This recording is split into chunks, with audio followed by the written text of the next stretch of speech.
Lancée ce vendredi, l'offensive israélienne se poursuit à Gaza. L'État hébreu dit avoir tué 15 combattants du djihad islamique palestinien. En Ukraine, les troupes russes rassemblent leurs forces dans le sud-ouest du pays. Les bombardements se poursuivent dans l'est et le nord. Plusieurs pays d'Europe confrontés à une sécheresse historique. Les gouvernements alertent sur la gravité d'une situation aux multiples conséquences. Archie Battersby, 12 ans, est mort ce samedi dans un hôpital de Londres. Son cas a relancé les débats autour de l'arrêt des soins pour les enfants au Royaume-Uni. Les tirs entre Israël et le djihad islamique palestinien se sont poursuivis dans la nuit de vendredi à samedi, après que l'État hébreu a déclenché une vague de frappes aériennes à Gaza. Des attaques qui ont fait 10 morts, dont une fillette de 5 ans, et 79 blessés selon les autorités palestiniennes.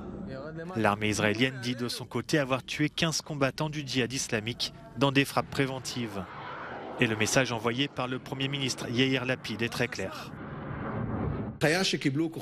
L'instruction reçue par les forces de sécurité était sans équivoque, dit-il. Israël ne restera pas les bras croisés face à ceux qui tentent de nuire à ses civils. Ce gouvernement a une politique de tolérance zéro pour toute tentative d'attaque. Les organisations terroristes ne fixeront pas les règles. Israël ne souhaite pas, mais ne craint pas non plus un conflit d'envergure à Gaza. Côté palestinien, les proches des victimes se sont rassemblés à la morgue d'un hôpital où les corps sont entreposés. Sur ces images de l'armée israélienne, un bâtiment abritant l'un des chefs du djihad islamique à Gaza est visé par des frappes. Le commandant Taïsir Al-Jabari a été tué ces dernières heures. Intermédiaire historique entre Israël et les groupes armés de Gaza, l'Égypte s'efforce d'établir une médiation pour éviter une escalade du conflit.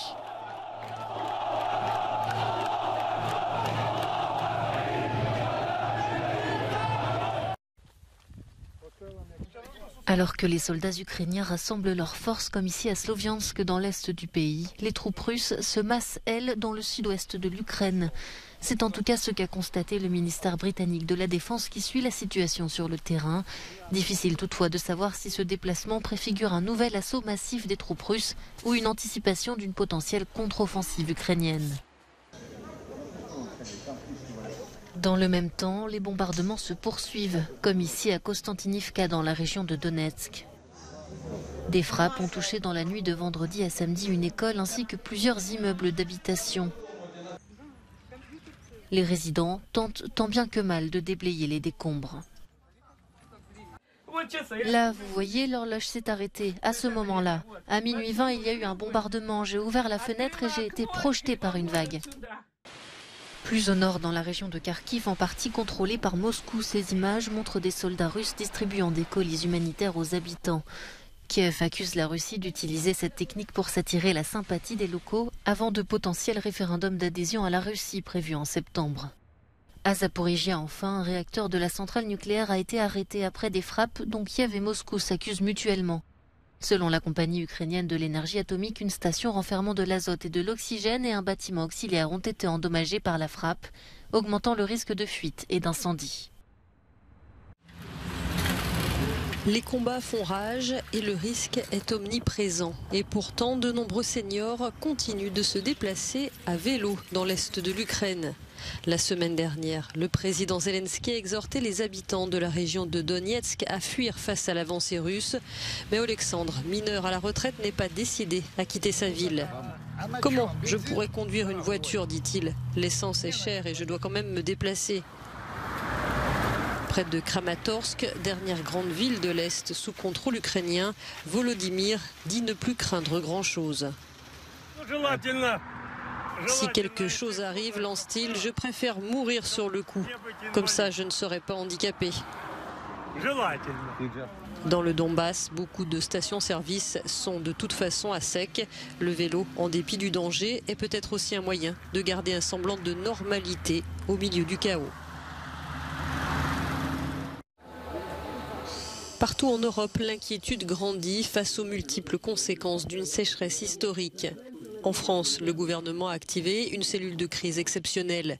Les ministres de l'Agriculture et de la Transition écologique ont fait le déplacement dans les Alpes de Haute-Provence, où plusieurs communes n'ont plus d'eau au robinet.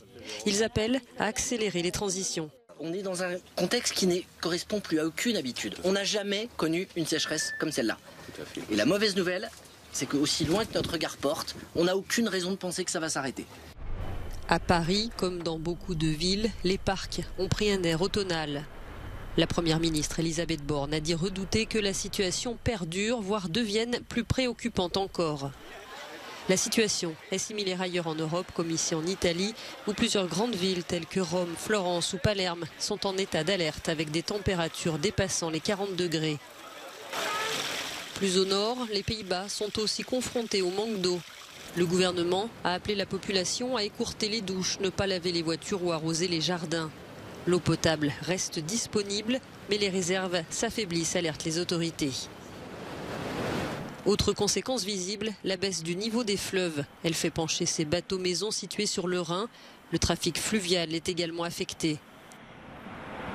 Dans l'est de l'Europe, le Danube est au plus bas dans certaines régions comme autour de Calafate en Roumanie. Des îlots de sable ont émergé en plein milieu du géant bleu.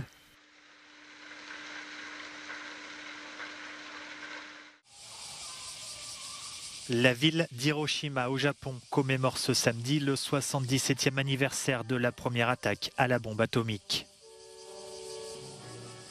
À cette occasion, le secrétaire général des Nations Unies, Antonio Guterres, qui participait pour la première fois à la cérémonie, a mis en garde contre le risque nucléaire posé par les conflits actuels.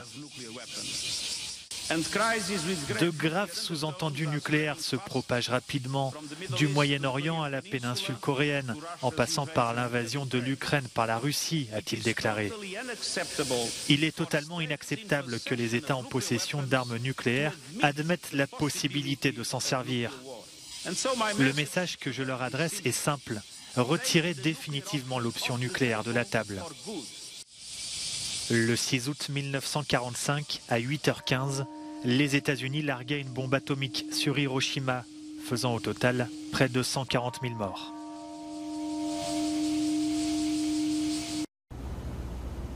Au cœur d'une bataille judiciaire autour de l'arrêt des soins, Archie Battersby, 12 ans, est mort ce samedi dans un hôpital londonien. Le garçon était en état de mort cérébrale depuis 4 mois après avoir été retrouvé inconscient chez lui. Il était depuis maintenu en vie artificiellement. Son cas étant considéré sans espoir par le corps médical, la justice britannique avait autorisé mi-juillet l'hôpital à mettre fin au traitement.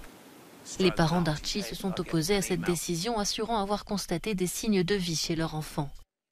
Soutenus par une organisation chrétienne, ces derniers ont engagé ces dernières semaines d'ultimes recours en justice pour s'opposer à l'arrêt des soins, notamment devant la Cour européenne des droits de l'homme. Des recours qui n'ont pas abouti, malgré la vaste médiatisation de l'affaire au Royaume-Uni. Le pays a connu ces dernières années 2 affaires similaires concernant l'arrêt des soins pour de très jeunes enfants, âgés de 2 et 1 an. Un tragique fait divers aux États-Unis. L'incendie d'une maison dans l'État de Pennsylvanie a fait 10 morts, 3 enfants et 7 adultes. Le sinistre s'est déclaré ce vendredi dans la ville de Nescopec. 3 adultes ont pu être sortis sains et saufs du brasier, selon la police, qui n'a pas fourni d'explication sur les causes de l'incendie.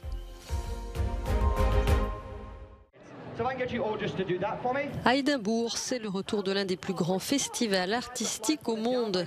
Jusqu'à la fin du mois, théâtre, cinéma, danse et concerts s'offrent aux visiteurs dans la capitale écossaise après 2 années plombées par la pandémie. Pour les artistes, amateurs ou débutants, c'est un tremplin incontournable. Mais cette année, la hausse des coûts a aussi suscité beaucoup de critiques.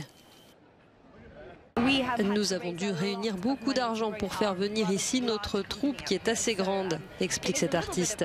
Donc ça a été assez difficile. Je pense qu'il y aurait une opportunité pour la mairie de s'impliquer un peu plus en soutenant davantage les artistes. Le vrai problème, c'est le logement, confirme cet autre acteur.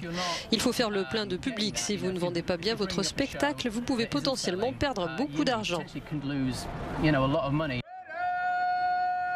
Pour cette 75e édition, le Festival Fringe d'Édimbourg propose à lui seul plus de 3400 spectacles venus de 58 pays.